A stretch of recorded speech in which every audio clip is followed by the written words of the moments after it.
What's going on YouTube? It's Lieutenant Cade, also known as Alvin the Director. I'm out here at Fort Wainwright, Alaska. If you see me swatting during this video like this or like this, it's because if you've been in Alaska, you know the mosquitoes are absolutely crazy in the summertime up here, and I'm out here in the woods. So if I'm swatting away, it's because, not because I'm dirty, but because like there's just a shit ton of mosquitoes up here in Alaska. But in today's video, I want to talk to you all about how to earn your EIB or ESB and what is the EIB and ESB. If you've been following me on Instagram for a while, you know that I recently just earned my ESB up here at Fort Wainwright. It was my first time ever doing ESB, and I had a great time. Like during it sucked, but looking back, like I had a lot of fun, like with the group of people that I was doing ESB with, and you know, earning the badge at the end of ESB was a lot of fun. So let's go ahead and get into it, because I don't like dragging out these videos. I want to talk to you about ESB and EIB and how you can earn your badge.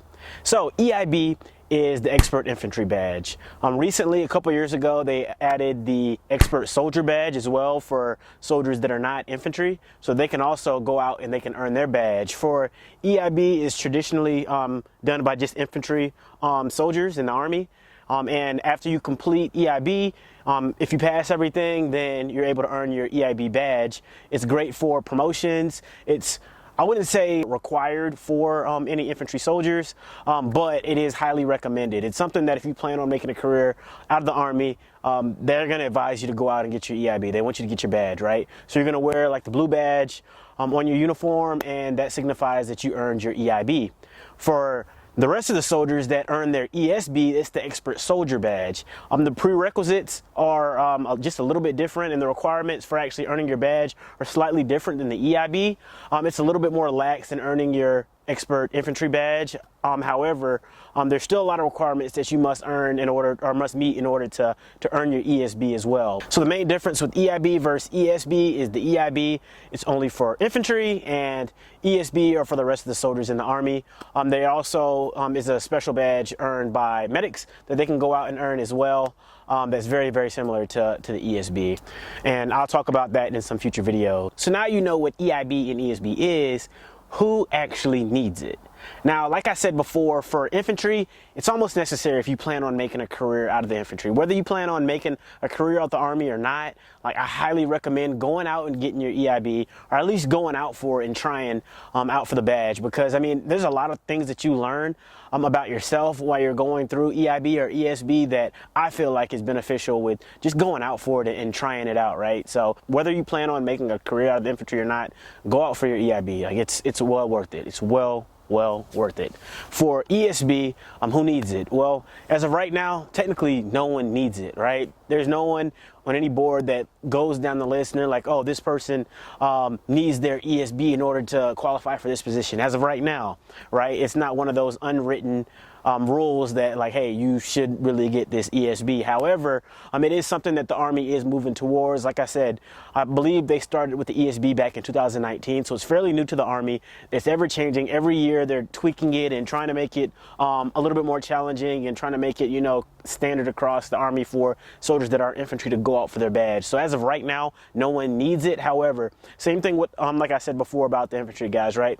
If you plan on making a career out of the Army, I highly recommend you going out for ESB if you have the time, right? All you have to do is meet the prerequisites, then go out, earn your badge, and then you'll be set for the rest of your career. It's something that a lot of soldiers don't have right now because it's so new. So the fact that you're a non-infantry soldier going out and earning your ESB, it can set you apart from a lot of peers. So I highly recommend going out and getting your EIB or your ESB if you don't have it already. Now let's talk a little bit more about the differences between ESB versus EIB. Now with EIB, it's been around for years, like decades, right? So there's a lot that has been going on with the EIB program, and there's a committee that actually certifies you before, or certifies the graders and certifies the installation before they even can conduct EIB or ESB. So it's been going on for years. So the main difference with EIB are there's certain infantry tactics that and skills that you must have in order to earn your infantry badge. Like for ESB, we didn't have to do a range card.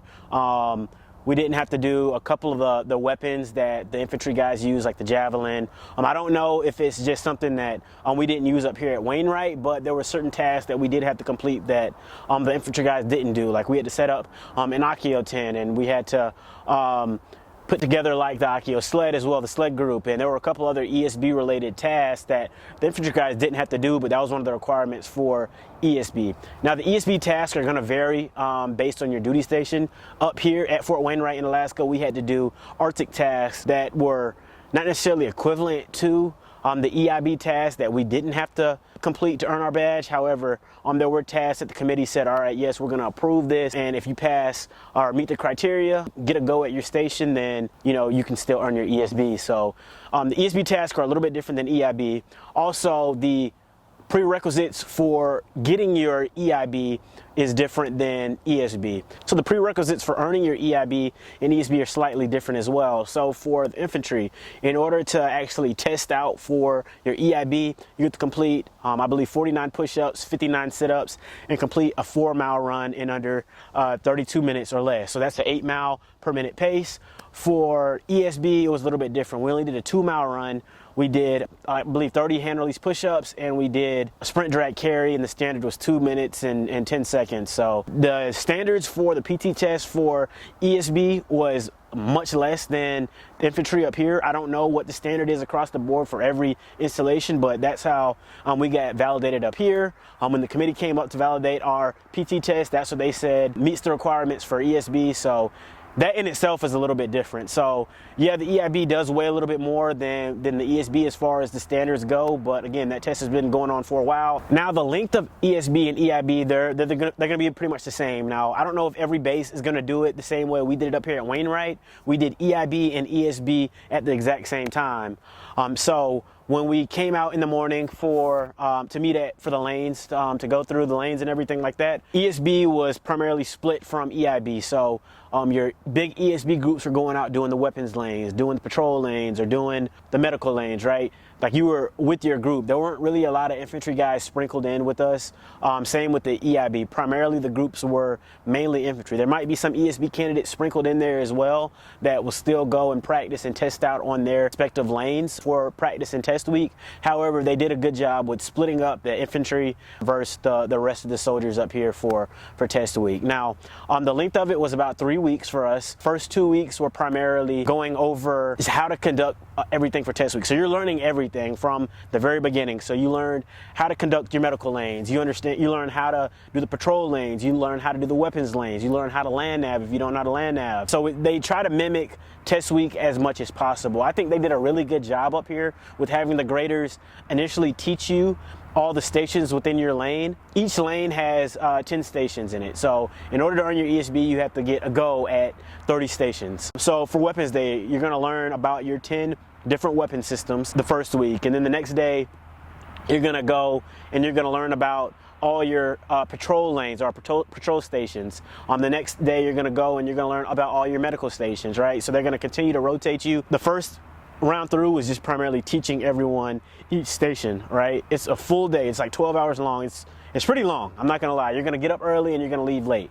And then once you're done with the first iteration of learning about each station, the following week is gonna be practice test week, right? So they're gonna treat it just like they would on test week. You go through each station, you test out on what you learned, and then you're gonna repeat that again for the following week. You're gonna do the same thing for practice week 2. That's how we do it up here. I don't know if every base does it the exact same way, but that's how we test it out. I'm gonna go into more detail about the length and like what everything consisted of. So right now, a lot of things might not make sense, but I promise you, when I continue with this series, you're gonna understand exactly what goes into each lane, like patrol lane, and like how the week is actually broken up. At the end of each like test week, you also had land nav. So we went out and did land nav for a day at the end of each practice phase, so that you're still getting that rep with land nav. The only thing you don't practice is the PT test. Again, you're working about 12 hours a day, so you're not gonna have a lot of time to PT, but I highly recommend PTing on your own because you roll straight into test week, right? So you're not gonna have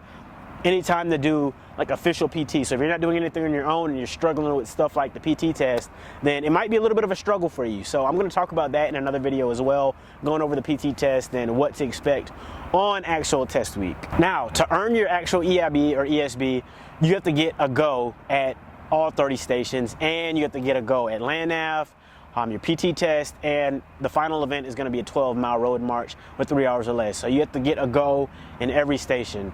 Now again, the stations are broken up into primarily 3 lanes, which is going to be your medical, it's going to be your patrols, and it's going to be your weapons. I don't really count land nav as a lane, even though it's something that you have to test out on, and I don't count PT test and the 12-miler as a lane. I'm going to talk about that in other videos, but I want to primarily focus on the 3 main lanes that people primarily either get a go at or they fail it. So for the 3 lanes, there's 30 stations in those 3 lanes. Each day on test week, you're gonna go through 1 lane. So you're gonna go through 10 stations on test week, right? So say you start out with weapons on day 1, you need to get a go at each station, so you have to meet the requirements for that station. So for an example, you'd be operating like a Claymore, 240, 249, Javelin, 50 cal, Mark 19, things like that on like your first day, right? So if you get a go at those 10 stations, then you're good to go to the next day. Now, what happens if you get a no-go? So if you get a no-go on one station, then you're able to retest at that station within, I believe, 15 minutes to an hour after you got your no-go, and you're able to test out of that station again. But you're only allowed 1 no-go per day or per lane, right? So if you get a no-go on Claymores on day 1, and then you get a no-go later on that day on, say, the 50 cal, then you're done with EIB, ESB, you're no longer in the fight, right? If you get a go on everything during the day, obviously you can move on to the next day. If you get a no, you can only get 1 no-go per day. So say I got a no-go on that Claymore, right? But the rest of the day I got goes on all the rest of my stations, then you're cleared to move on to the next day, and then your no-goes basically start over, they go away the following day whenever you move on to a new lane. You move on to day 2, say you knock out patrols, same thing. You only get 1 no-go per day, per lane. So I'm not gonna say use your no-goes wisely, but use your no-goes wisely. If there's any lanes that you're struggling on, you wanna make sure that you're getting those reps in during practice week so that you're not going through and worrying about getting a no-go on test week. It just makes it a lot easier. Same thing day 3, your no-goes go away. You have a fresh day of going through all your 10 stations.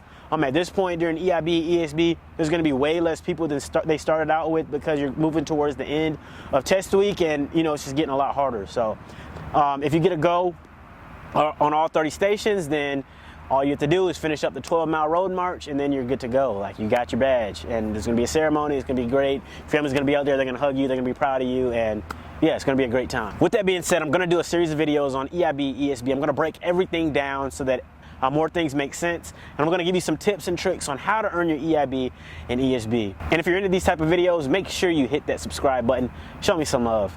I'm Alvin the Director, and I'm out.